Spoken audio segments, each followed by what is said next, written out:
समझते हो वायदा से फायदा और क्या है गोल्डन ट्रेड, कहाँ बड़ा ओपन इंटरेस्ट, कैसा रहेगा रोल ओवर। F&O के जरिए जानिए बाजार की दिशा, यानी वायदा बाजार की पूरी रिपोर्ट। देखिए वायदा से फायदा सोमवार से शुक्रवार दोपहर 2 बजे जी बिजनेस, आपका फायदा।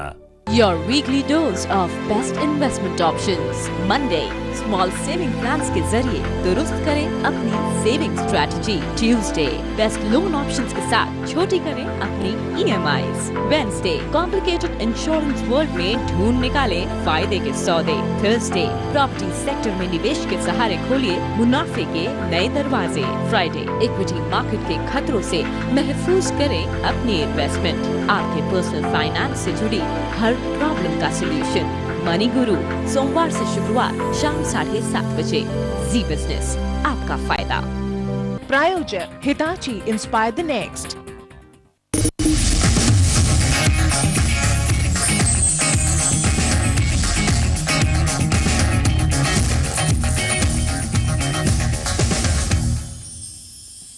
मनी मैटर जोन में आपका स्वागत है। मैं हूं आपके होस्ट पल्लवी अरुण वर्मा।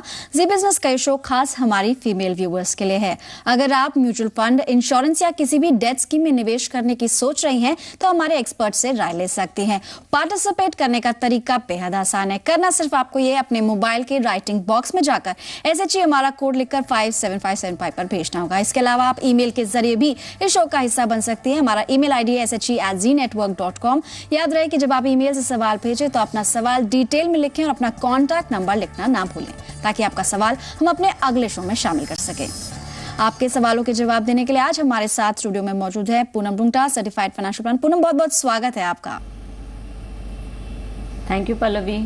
आपको नए साल की बहुत सारी शुभकामनाएं। और अब सवाल जवाब का सिलसिला शुरू करने से पहले पूनम, आज आपसे हम राय लेना चाहेंगे। ये जनवरी से लेके मार्च का जो क्वार्टर रहता है, इस वक्त काफी सारे इन्वेस्टमेंट्स खास करके इंश्योरेंस सेक्टर में होते हैं, क्योंकि इस वक्त टैक्स प्लानिंग भी काफी लोग लेट शुरू करते हैं। लेट इन्वेस्टर्स के लिए ये जो समय होता है काफी क्रूशल होता है। ऐसे में कई बार गलत प्रोडक्ट्स चूज कर लेते हैं। तो आप अब अगर हमारे दर्शकों को बता सकें कि लमसम या फिर अगर कोई नियमित निवेश करने की सोच रहा है तो ऐसे में प्रोडक्ट्स का चुनाव कैसे करें, और इन दोनों ही जो पहलू हैं या फिर दोनों जो तरीके हैं इन्वेस्टमेंट के, उनके अपने फायदे नुकसान क्या हैं? पूनम, अगर आप टैक्स प्लानिंग को ध्यान में रखते हुए इन्वेस्टमेंट की सोच रहे हैं तो डेफिनेटली आपको लास्ट क्वार्टर में लमसम ही इन्वेस्ट करना पड़ेगा, क्योंकि एवरेज आउट करने को ज़्यादा समय नहीं बचा है। All the investment has to be finished before 30th March. तो अगर टैक्स प्लानिंग आपका ऑब्जेक्टिव है तो आप फाइनेंशियल ईयर की स्टार्ट से ही उसको सिस्टमेटिक तरीके से इन्वेस्ट करिए, ताकि आप एवरेज आउट कर सकें मार्केट को। जहाँ तक लमसम और सिस्टमेटिक इन्वेस्टमेंट्स के कंपैरिजन की बात है तो it depends on the product. अगर आप एक डेट प्रोडक्ट चुन रहे हैं, यानी कि आप FD में निवेश करना चाहते हैं, बैंक FD में, या पोस्टल NSC लेना चाहते हैं, और या म्यूचुअल फंड के डेट एसेट में जाना चाहते हैं, तो आप कभी भी इन्वेस्ट कर सकते हैं और लमसम भी इन्वेस्ट कर सकते हैं, because the returns are more और लेस फिक्स्ड। और जितना जल्दी उसमें लमसम इन्वेस्ट करेंगे उतना आपको कंपाउंडिंग बेनिफिट्स मिलेंगे। एज अगेंस्ट दिस, अगर आप मार्केट एक्सपोजर चाहते हैं तो आपको सिस्टमेटिक इन्वेस्टमेंट करना बेटर रहेगा, ताकि आप एवरेज आउट कर सके अपने इन्वेस्टमेंट्स को। पूनम, आपसे यहाँ पर एक आप सवाल है मेरा कि क्योंकि अवेलेबिलिटी पर तो ये डेफिनेटली डिपेंड करता है कि आपके पास कितने फंड्स हैं। अगर किसी के पास कुछ सरप्लस है तो वो उसे एक मुश्त लगाने की सोचता है, लेकिन अवेलेबिलिटी के अलावा, क्योंकि हर इन्वेस्टर की ज़रूरत अलग हो सकती है, उसका लक्ष्य अलग हो सकता है, ऐसे में प्रोडक्ट्स का चुनाव कैसे करें? मतलब किन बातों का ख्याल उनको रखना चाहिए निवेश करने से पहले? प्रोडक्ट का चुनाव सबसे ज़्यादा डिपेंड करता है टाइम होराइजन की अवेलेबिलिटी पे। अगर आपके पास लंबा टाइम होराइजन अवेलेबल है और आपको रिस्क उठाने की कैपेसिटी आप रखते हैं, तो नेचुरली आप हाई यील्ड वाले प्रोडक्ट्स, जो थोड़े रिस्की प्रोडक्ट्स होते हैं, जैसे म्यूचुअल फंड या शेयर मार्केट है, उसमें निवेश करने का सोचेंगे। अगर आपके पास टाइम पीरियड ही कम अवेलेबल है, यानी आप 1 या 2 साल का ही आपके पास टाइम अवेलेबल है, तो आपको डेट फंड्स चुनना चाहिए। जी पूनम, जैसे आपने अभी अभी बताया कि जब हमारे पास लंबी अवधि का नज़रिया होता है, यानी कि अगर कम से कम 10-15 साल के लिए अगर निवेश करने की सोच रहे हैं तो हमें SIP का रुख करना चाहिए। ऐसा एक ईमेल इस शो पर आया है, स्नेहा है दिल्ली से। इन्होंने सवाल भेजा है कि मौजूदा बाजार को देखते हुए क्या शेयर बाजार में इस वक्त निवेश करना सही होगा। ये हाउसवाइफ हैं और इन्होंने जाहिर है कि इनकी कोई नियमित आय नहीं है, ऐसे में इनके लिए शेयर मार्केट में निवेश करना सही होगा या फिर इन्हें म्यूचुअल फंड्स में निवेश करने की आप सलाह देंगे? डायरेक्ट शेयर मार्केट में इन्वेस्ट करना तभी मुनासिब होता है जब आपको पूरे फंडामेंटल्स मार्केट के पता हैं और कैसे वो मार्केट ऑपरेट करता है, उसमें कितना रिस्क इन्वॉल्व है और आप शेयर मार्केट की पूरी समझ रखते हैं और साथ ही आप पूरा समय दे सकते हैं उसको समझने में और उसको डे टू डे ट्रैक करने में। अगर ये सब नो हाउ और आपके पास टेक्निकलिटीज़ नहीं है तो आपको म्यूचुअल फंड का रुख लेना चाहिए। और जहाँ तक सवाल है कि ये टाइम सही है कि नहीं म्यूचुअल फंड में इन्वेस्ट करने का, तो I would say that all times are right when you start investing, provided आपका होराइजन लंबा हो, आपके गोल्स सेट हों और आपको पता है कि आपको अमाउंट कितनी चाहिए इस इन्वेस्टमेंट के बाद। यानी अगर गोल सेटिंग प्रॉपर है तो और अमाउंट आप प्रॉपर्ली नक्की करके चलते हैं तो any time is good time to start investing, because markets are cyclical. कभी वो ऊपर जाता है फिर नीचे आता है फिर ऊपर जाता है, it can never be one way. अगर वन वे मार्केट रहेंगे तो उसमें ज़्यादा रिसर्च करने की ज़रूरत ही कभी नहीं रहेगी। So considering all this you should start investing as soon as you get some surplus money. और हर एक को अर्निंग पर्सन को, चाहे वो हाउसवाइफ हो, उन्हें वो अर्न ना करती हो, तो अपनी सेविंग्स में से इन्वेस्टमेंट का एक नज़रिया रखना चाहिए और एक सेविंग मेंटालिटी रखनी चाहिए। एटलीस्ट 10% ऑफ योर इनकम आपको सेव ज़रूर करनी चाहिए। जी पूनम, यहाँ पर प्रेडिक्ट करना तो बहुत ही मुश्किल होता है कि आगे चलकर बाजार की चाल क्या रहने वाली है, लेकिन जैसे इन्होंने, स्नेहा ने कुछ भी डिटेल्स यहाँ पर मेंशन नहीं करी हैं, लेकिन हम ये अंदाज़ा लगा सकते हैं कि हाउसवाइफ है। इन्होंने एज मेंशन किया 38। ऐसे में क्योंकि लक्ष्य पे इनका कुछ निर्धारित नहीं है, गोल कितना इंपॉर्टेंट होता है प्लानिंग करते समय? पूनम देखिए, हर गोल मतलब जो भी आपके फ्यूचर नीड्स हैं, फाइनेंशियल नीड्स, उसकी पहली बात तो इन्फ्लेशन रेट अलग अलग होती है। जैसे आप बच्चों की एजुकेशन का गोल लेके चलते हैं, हायर एजुकेशन, तो I would say that the inflation rate is as much as 20% in the case of education needs. Health, साथ ही अगर आप हेल्थ की बात करें तो हेल्थ केयर कॉस्ट भी बहुत तेज़ी से बढ़ रहे हैं। और अगर आप रिटायरमेंट की बात करें तो उसका इन्फ्लेशन रेट अलग होगा और हर गोल की टाइम होराइजन अलग होगी। इसलिए आपको अपने लक्ष्य के साथ साथ अपना जो अमाउंट आप निर्धारित करती हैं वो ज़रूरी है, और साथ ही आप कितना टाइम, आपकी आज कितनी एज है और कितना टाइम आपके हाथ में है वो पर्टिकुलर गोल के लिए, ये सब बहुत डिटेल्ड आपको पहले प्लानिंग करनी चाहिए और उसके बाद इन्वेस्टमेंट स्ट्रैटेजी लेनी चाहिए। Otherwise you may land up having gaps in your financial needs. Poonam, यहाँ शेयर बाजार की बात हो रही है, ज़रा इक्विटी एक्सपोजर की हम बात कर रहे हैं। जैसा आपने पहले भी बताया है कि हमें अगर इक्विटी एक्सपोजर का फ़ायदा उठाना है, अगर आप म्यूचुअल फंड या फिर शेयर बाजार में निवेश करने की सोचें, लंबी अवधि डेफिनेटली हमें चूज़ करनी चाहिए। ऐसे में कितने रिटर्न्स की उम्मीद लगाई जा सकती है और मौजूदा बाजार को देखते हुए आपकी क्या आकलन रहेगा आपका? अगर हम पास्ट परफॉर्मेंसेस देखें म्यूचुअल फंड्स के, जिन्होंने, जो अच्छे म्यूचुअल फंड्स हैं उन्होंने शेयर मार्केट के बेंचमार्क्स को बीट किया है। इसलिए सीधा सीधा ये हम कंक्लूजन कर सकते हैं कि म्यूचुअल फंड में इन्वेस्ट करना is far better than share market, क्योंकि आप जोखिम भी कम उठाते हैं, रिटर्न्स भी आपको अच्छे मिल रहे हैं और साथ ही आप जो स्ट्रेस लेके चलते हैं शेयर मार्केट के स्टीप राइज एंड फॉल का, वो आप उससे बचे रहते हैं। तो म्यूचुअल फंड के अगर आप पास्ट परफॉर्मेंसेस देखेंगे तो अगर आप उसको माइन्यूटली ज़रा स्टडी करेंगे तो जो लास्ट 1 ईयर का म्यूचुअल फंड्स का रिटर्न है वो बहुत ही अच्छा है, means it is going as much as 30-35%। वहीं अगर उन्हीं म्यूचुअल फंड्स का 2 साल का देखेंगे तो काफ़ी कम है, 3 साल का थोड़ा बेटर है, बट अगर 5 साल का एवरेज आउट करेंगे तो you are getting more than the expected return, around 15 to 18% return करीब हर ही अच्छा म्यूचुअल फंड दे रहा है। तो इस बात से साफ जाहिर है कि आगे भी अगर आप पेशेंटली इन्वेस्टेड रहते हैं, मार्केट के फॉल के समय पैनिक नहीं करते और आपका इन्वेस्टमेंट उसके अंदर जारी रहते हैं, स्पेशली SIP के ज़रिए, तो आपको 18 to 20% रिटर्न्स बनने की संभावना है। जी, तो एसआईपी के जरिए एवरेजिंग का फायदा उठा सकती हैं स्नेहा, जैसे कि आपने सवाल भी किया था, लेकिन आपने कुछ भी लक्ष्य यहाँ पर नहीं बताया है। पूनम, इसी चीज़ को हम थोड़ा सा कंटिन्यू करते हैं। अगर आप ब्रीफली बता सके, इन्होंने प्रोसीजर भी जानना चाहे कि मिनिमम अमाउंट क्या रहना चाहिए अगर ये म्यूचुअल फंड में या शेयर बाजार में निवेश करने की सोच रहे हैं, इनका मिनिमम अमाउंट क्या रहना चाहिए और प्रोसीजर क्या है, क्या ये बेहद आसान है, किस तरह से आगे बढ़ सकती है? शेयर मार्केट में इन्वेस्ट करने के लिए आपको डीमैट अकाउंट, एक ट्रेडिंग अकाउंट और सेविंग अकाउंट खोल के किसी बैंक या फाइनेंशियल इंस्टीट्यूशन में जाके उसका प्रोसीजर कंप्लीट करना होगा। इसके लिए केवाईसी डॉक्यूमेंट्स और आपके इनकम टैक्स रिटर्न्स के प्रूफ, आपके बैंक के प्रूफ सभी अलॉन्ग विद योर फोटोग्राफ्स आप सबमिट करेंगे तो अराउंड 7 to 10 डेज में आपके ये अकाउंट ओपनिंग प्रोसीजर शुरू होगा। और उसके बाद आप जितना भी चाहें, minimum to minimum as much as 1 share of any company you can buy. आप ऑनलाइन भी ये प्रोसेस कर सकते हैं अगर आपके पास सारी टेक्नोलॉजी अवेलेबल है तो। और जहाँ तक म्यूचुअल फंड का सवाल है, ये काफ़ी सिंपल प्रोसेस है। आप इमीडिएटली इन्वेस्ट करना शुरू कर सकते हैं। आपको सिर्फ केवाईसी डॉक्यूमेंट्स देके, केवाईसी फॉर्म यानी जो भी कंप्लायंस है वो पूरा करके आप एक एप्लीकेशन फॉर्म भर के शुरू कर सकते हैं। एसआईपी आप एज लो एज 500 रुपीज़ शुरू कर सकते हैं और लमसम में मिनिमम 5000 रुपीज़। जी, 1 जनवरी से ये इन्वेस्टर्स को फैसिलिटी दी गई है कि वो डायरेक्टली भी ऑनलाइन जाके फॉर्म्स भर के इन्वेस्टमेंट शुरू कर सकते हैं, जिसमें उनको चार्जेस कम लगेंगे।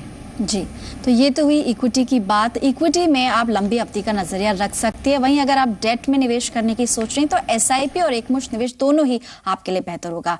आगे ब्रेक लेंगे और आगे बढ़ेंगे। सोने में भी कैसा करना चाहिए निवेश और क्या आपकी रणनीति होनी चाहिए, बताएंगे इस ब्रेक के बाद।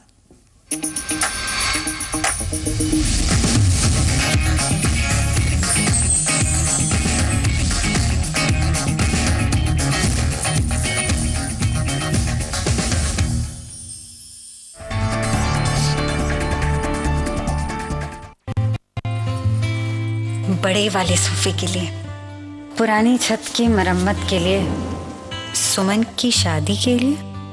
बचाए पैसे खत्म हो जाएंगे लेकिन जरूरतें नहीं। एक चीज मैंने सीखी है, पैसे बचाने से नहीं, बढ़ाने से सपने साकार होते हैं। इसीलिए Bajaj Alliance life assure plan, जो आपके सेविंग्स बढ़ाए और सपनों को रखे हमेशा सुरक्षित। बजाज एलियांस, जियो बेफिक्र।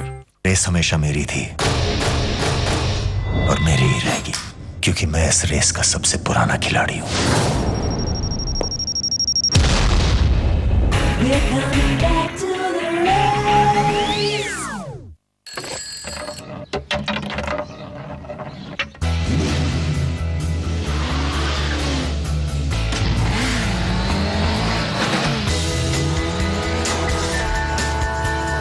सर्वो डालो, जान डालो। Servo, a range of world-class lubricants from Indian Oil. बड़े वाले सोफे के लिए, पुरानी छत की मरम्मत के लिए, सुमन की शादी के लिए। बचाए पैसे खत्म हो जाएंगे लेकिन जरूरतें नहीं। एक चीज मैंने सीखी है, पैसे बचाने से नहीं, बढ़ाने से सपने साकार होते हैं। इसीलिए Bajaj Alliance life assure plan, जो आपके सेविंग्स बढ़ाए और सपनों को रखे हमेशा सुरक्षित। बजाज एलियांस, जियो बेफिक्र। Businesses, organizations and individuals from all across the globe are gearing up to congregate at the Vibrant Gujarat Global Summit, an event that has over the past 10 years evolved from being a mere global investment summit to a global business platform, offering immense opportunities for networking, business ventures and innovations for the entire Asian subcontinent. Welcome to Vibrant Gujarat Global Summit 2013. We care for your dreams. We care for our commitment. We care for environment. We care for your investment. We care for your trust. We are Earth Infrastructure Limited. We care for you.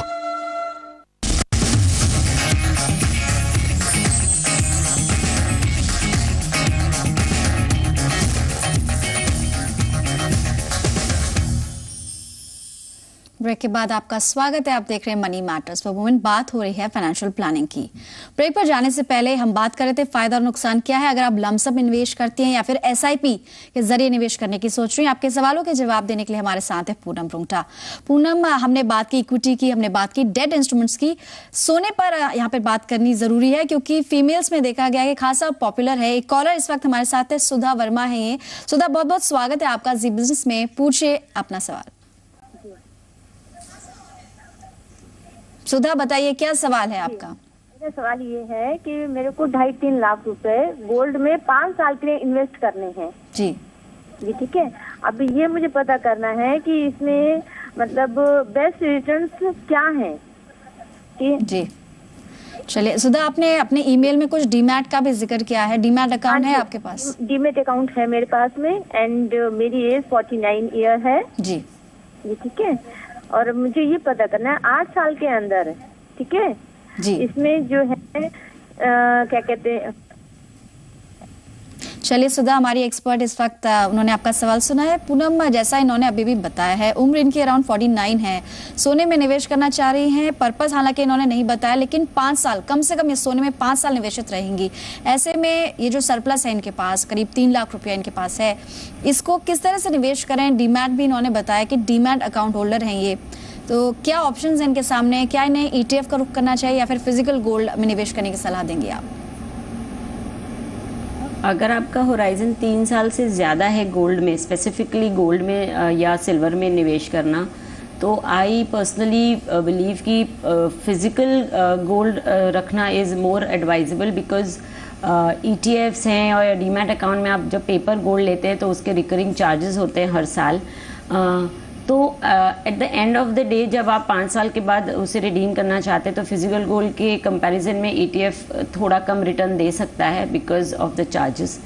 वहीं अगर आप day to day trading करके gold के prices up down जो होते हैं उसके फ़ायदे उठा के आप कुछ पैसा एक्स्ट्रा कमाना चाहते हैं तो ETF is more advisable because the buying and selling becomes easier and the charges are also compromise there.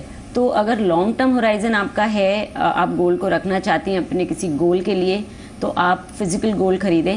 And I would specify here कि आप फिजिकल गोल्ड यानी ज्वेलरी में ना इन्वेस्ट करें, बिकॉज अगर आप ज्वेलरी में इन्वेस्ट करके उसको बाद में एनकैश करना चाहते हैं तो आपके काफ़ी सारे लॉसेस होते हैं, जो मेकिंग चार्जेस और जो भी गोल्ड ज्वेलरी बनाने में जो उस गोल्ड को डिज़ोल्व किया जाता है। तो फिजिकल गोल्ड यानी आप गोल्ड बार्स खरीदें और उसे अपने लॉकर में सेफली रख सकते हैं because the quantity is not very huge of gold और आपको एक्स्ट्रा कुछ लॉकर चार्जेस नहीं देने पड़ेंगे।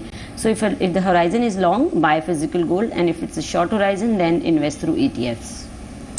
पूनम, जो इस वक्त व्यूअर्स हमारे देख रहे हैं उनके तरफ से मैं एक सवाल आपसे जानना चाह रही हूँ। डीमैट है इनके पास, जैसा कि इन्होंने बताया सुधा जी ने, अगर ये फिजिकल नहीं, अगर ये पेपर गोल्ड जैसे आपने मेंशन किया, ETF में एक्सपेंस रेशियो होता है, काफ़ी सारे एडिशनल चार्जेस होते हैं, अगर ये डे टू डे बेसिस पे या फिर कहें कि रेगुलरली ट्रेड नहीं करती हैं, ETF में अगर मान लीजिए ये एक मुश्त निवेश करती हैं और उसे 5 साल के उस निवेश को छोड़ देती हैं, ऐसे में जैसे एक्सपेंस रेशियो के बारे में आपने हमें बताया है कि रियल रिटर्न्स जो इन्हें फाइनली मिलेंगे वो कम हो सकते हैं, लेकिन ETF में निवेश करके उसे छोड़ देना ये कितना मतलब फायदेमंद होगा? फिजिकल गोल्ड की अगर हम बात यहाँ पे ना करें, सिर्फ अगर हम ETFs की बात करें, क्योंकि गोल्ड फंड में तो SIP का जो है ऑप्शन है, लेकिन ETF में एक मुश्त निवेश का ऑप्शन होता है और यहाँ पर ये भी लमसम निवेश करने की सोच रही हैं। अगर ये निवेश करें और 5 साल के लिए उसको भूल जाए तो किस तरह से देखते हैं, ये रणनीति कैसी रहती है?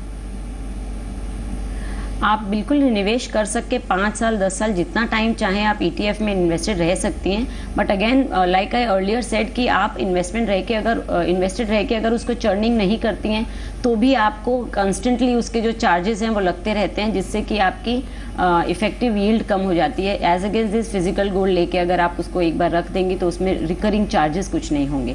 So that is why I said कि अगर आप अगर चर्निंग नहीं कर रही हैं, आप ट्रेडिंग नहीं कर रही हैं ETF की, then it's not advisable to invest in ETF for long term. जी, तो सुधा, उम्मीद है आपको आपके सवाल का जवाब मिल गया होगा। जैसे हमारे एक्सपर्ट ने बताया, अगर आपका नजरिया 5 साल से ज्यादा है तो आप फिजिकल गोल्ड यानी कि गोल्ड बार्स, कॉइन्स, बिस्किट्स, इस तरह से फिजिकल गोल्ड आप खरीद सकते हैं, क्योंकि ETF में जैसा पूनम ने भी मेंशन किया कि एक्सपेंस रेशियो यानी जो एडिशनल चार्जेस होते हैं, AMC जो आपसे चार्ज करती है, उससे आपके रियल रिटर्न्स कम हो सकते हैं। आगे बढ़ते हैं, एक और कॉलर इस वक्त हमारे साथ है, सारंगा मिश्रा है संगरूर से। सारंगा, बहुत बहुत स्वागत है आपका जी बिजनेस में, पूछिए अपना सवाल। मैम मेरी एज 48 ईयर्स है और मैं हाउसवाइफ हूँ। मैं ये चाहती हूँ कि 10,000 रुपए पर माह मैं पाने के लिए क्या करूँ, किस में निवेश करूँ जी? मैं कोई एफडी में निवेश करूँ या कहीं और निवेश करूँ? सारंगा, आपकी कोई सेविंग्स है, मतलब कोई सरप्लस अमाउंट जो आपके पास हो? हाँ जी, अब मैंने NSE में किए हुए हैं और MIF स्कीम में मैंने किए हुए हैं जी, वहाँ पे मैंने निवेश किया हुआ है। तो आप कुछ ऐसा ऑप्शन चाह रहे हैं जिससे आपको हर महीने 10,000 रुपए की एक रकम आपको मिल सके नियमित रूप से? यस मैम जी। तो पूनम, सारंगा ने जैसे बताया है, इनकी एज है 48 इयर्स और हाउसवाइफ हैं, तो कोई नियमित आय नहीं है और इसी वजह से ये कुछ ऐसा इंस्ट्रूमेंट चाह रही हैं जिसमें इनको हर महीने 10,000 रुपए की एक रकम मिल सके ताकि ये अपने खर्चे निकाल सके। क्या ऑप्शंस हैं इनके सामने, किस तरह से आगे बढ़ सकती हैं? अगर हम जो इनकी रिक्वायरमेंट है, it looks like a retirement planning. तो रिटायरमेंट प्लानिंग के लिए आपको जो अगर फिक्स्ड अमाउंट चाहिए तो उसके लिए आपको रेगुलरली एक अमाउंट पहले एक्यूमुलेट करना चाहिए, यानी सेव करना चाहिए हर महीने, जो रिटायरमेंट में आपको रेगुलर रिटर्न दे सके। अगर आप लेट शुरू करते हैं तो आपका जो इन्वेस्टमेंट अमाउंट है वो थोड़ा ज़्यादा होगा। आपको तुरंत हर महीने अपने सेविंग्स में से पैसे निकाल के इन्वेस्टमेंट शुरू करें। You can, since the age is already towards in the retirement side, nearer to retirement side, आप MIPs में निवेश करना शुरू करें, जो म्यूचुअल फंड की एक कैटेगरी है जहां इक्विटी एक्सपोजर काफ़ी कम होता है और डेट एक्सपोजर ज़्यादा होता है, जिससे आपका पैसा सेफ भी रहता है, यानी कैपिटल सेफ्टी की किस हद तक गारंटी रहती है इसमें। और साथ ही MIPs मंथली डिविडेंड भी डिक्लेयर करती हैं, जो कि आपके हाथ में टैक्स फ्री होता है। So in all probabilities MIP looks a good option. अगर लमसम पैसा है अवेलेबल तो MIPs में इन्वेस्ट करना चाहिए, और अगर इनके पास नियमित रूप से ये रेगुलरली इन्वेस्ट कर सकती है तो बैलेंस फंड चूज़ कर सकती हैं। इनका टाइम होराइजन रिटायरमेंट का कितना है वो हमें क्लियर नहीं है, इसलिए हम लमसम अमाउंट अभी नहीं बता सकते कि कितना इन्हें एक्चुअली अमाउंट चाहिए to get 10,000 rupees per month. अगर इनके पास ज़्यादा लमसम है तो ये बैंक FDs भी चूज़ कर सकती है, अगर टैक्सेबिलिटी इनका इशू नहीं है तो, क्योंकि बहुत सारे बैंक्स आपको मंथली इंटरेस्ट पे आउट भी देते हैं। So depending on your risk horizon and your time available, आप इनमें से कोई ऑप्शन चूज़ कर सकते हैं। जी, बैंक FD की आपने बात की, इनको क्योंकि हर महीने एक रकम चाहिए, ऐसे में इंटरेस्ट पे आउट ऑप्शन जो आप बता रही हैं, ये जब हम बैंक FD खोलने जाते हैं उस वक्त क्या इसका चुनाव करना ज़रूरी है? किस तरह से हम बैंक से ये ऑप्शन चूज़ कर सकते हैं और क्या हर बैंक ये ऑप्शन देता है?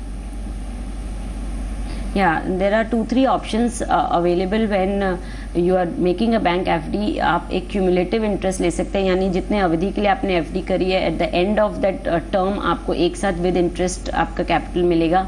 एक होता है एनुअलाइज्ड, आप चूज़ कर सकते हैं कि आपको हर साल में आपका इंटरेस्ट पे आउट किया जाए, और एक है मंथली, क्वार्टरली। इस तरह के कई ऑप्शंस अवेलेबल हैं। When you look at them carefully और आज आपकी जैसे नीड हो उस तरीके से आप चुनाव कर सकते हैं। एंड नेचुरली जो भी आप चूज़ करेंगे ऑप्शन, उसमें इंटरेस्ट रेट में भी थोड़ा बहुत वेरिएशन होगा। सो ये सब ध्यान रखते हुए आप अपना चुनाव करें इन्वेस्टमेंट का। जी, तो उम्मीद है कि सारंगा आपको आपके सवाल का जवाब मिल गया होगा। आप FD की तरफ भी अपना रुख कर सकती है, और इंटरेस्ट पे आउट ऑप्शन जैसा कि पूनम ने भी सजेस्ट किया, ये आप चूज कर सकते हैं ताकि आपको हर महीने एक रकम मिल सके। वक्त एक ब्रेक का, जल्द लौटेंगे कुछ और सवालों के साथ।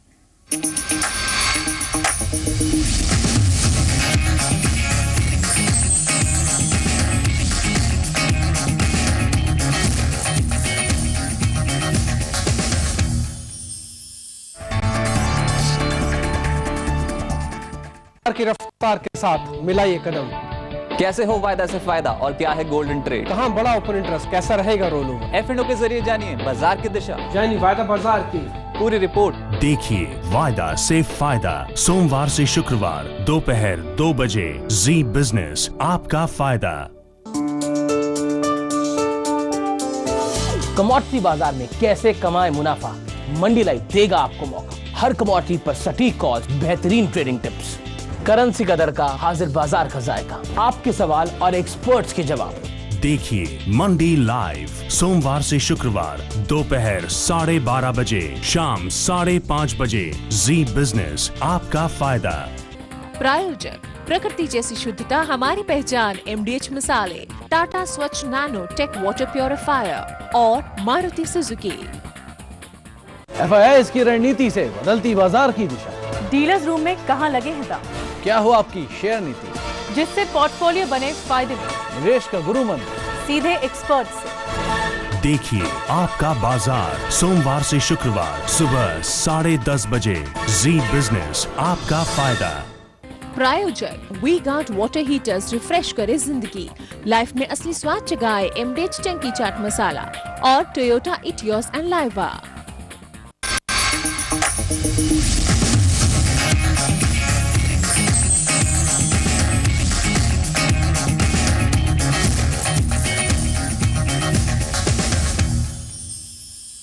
Welcome back. आप देख रहे हैं मनी मैटर्स फॉर वुमेन। कुछ सवाल और हैं इस शो पर। विभा हैं ये दानापुर से। विभा, बहुत बहुत स्वागत है आपका, पूछिए अपना सवाल।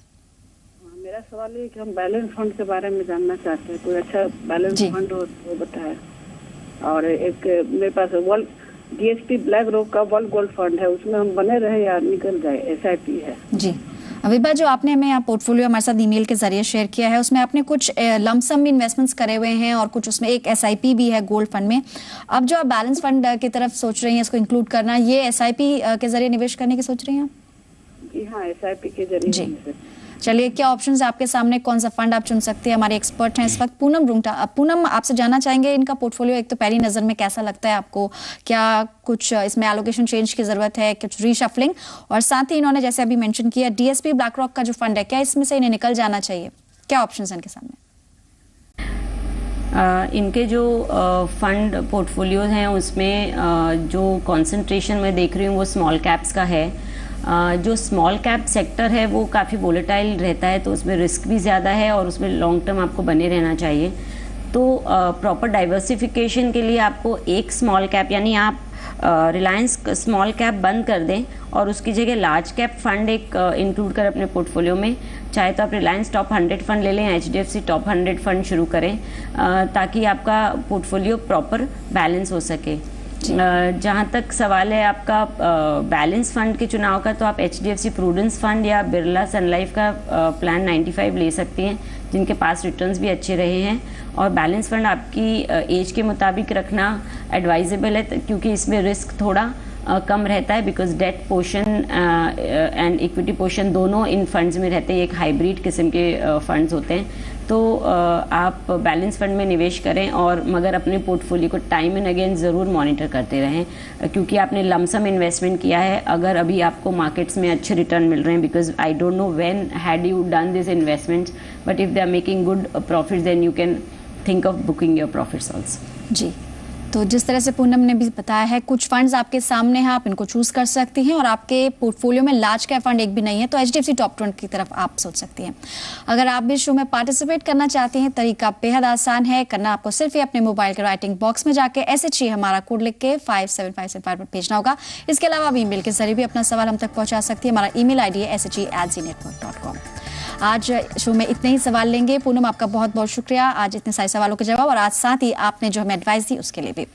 शो को फिलहाल यहीं वाइंड अप करेंगे, अगली बार फिर लौटेंगे कुछ और सवालों के साथ।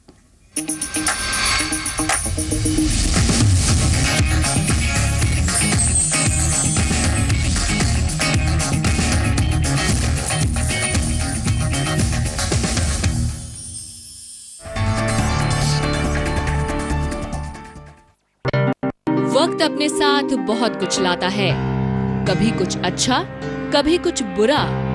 टैरो कार्ड रीडर रश्मि से जानिए, क्या कहते हैं आपके कार्ड, कब और कैसे बदलेगी आपकी किस्मत? क्या मतलब है आपके सपनों का? क्रिस्टल से कैसे बनाएं भविष्य सुनहरा? टैरो मैजिक शनिवार सुबह 9 बजे और रविवार दोपहर 1:30 बजे।